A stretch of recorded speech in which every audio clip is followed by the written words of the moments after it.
The error that you see in the navigation is a common problem, actually.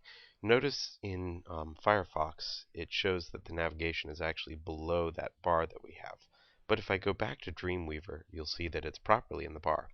So this is a common problem with the rendering of your CSS in a browser versus seeing it in the software that you're creating it in. Now, one of the tools that has been enabled to help you troubleshoot this better is this called Live View. And Live View allows you to see what it would look like in a browser a little bit better. So if you click on Live View, you'll notice how the page changes a little bit. So let's go and see if we can fix this problem a little bit. So we're going to go into the navigation again. So I'm going to click on one of the navigation items, and then I'm going to click on this UL. That's the unordered list inside there. And I'm going to click on Create New CSS Rule now. Now I'm going to be creating just for the navbar UL. Then click OK. And what I'm going to do is control this a little bit. Let's say that I go ahead and give a height such as 20 pixels. Apply. You'll see all of a sudden it fixed that just a little bit. The reason why is because now that I have a height that's been given, it can correctly see what the padding is around it as well. So we'll click OK. Let's go ahead and go to Live View and see if that looks a little bit better. It does, in fact. Now, if I were to also hit F12 and save the page that I need, you'll see that it also shows correctly that way as well. So we're going to come back and fix our navigation so that we actually have a real navigation bar.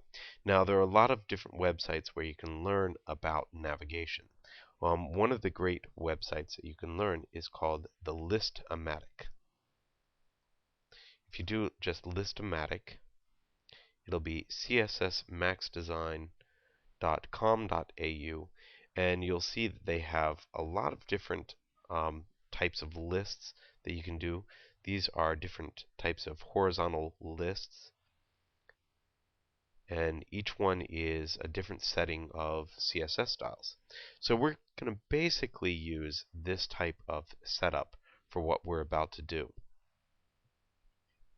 So let's go back to our Dreamweaver, and we're going to set up a simple style for one of our links that we have. So currently we have 3 links.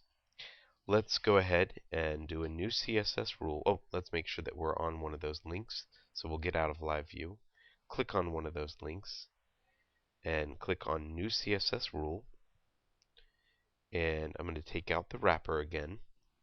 This time, where it says List Item, I'm also going to put a space and then A::LINK. This is what's called a pseudo link setting.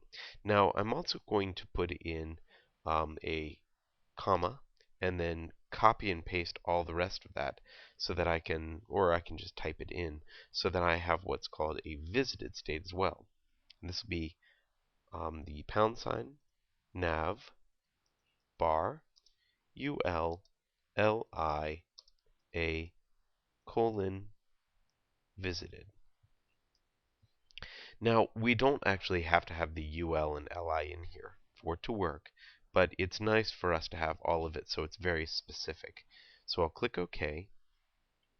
And now, just so we can make sure that we've definitely got the changes we want, I'm going to go ahead and change this to text transform uppercase and color white.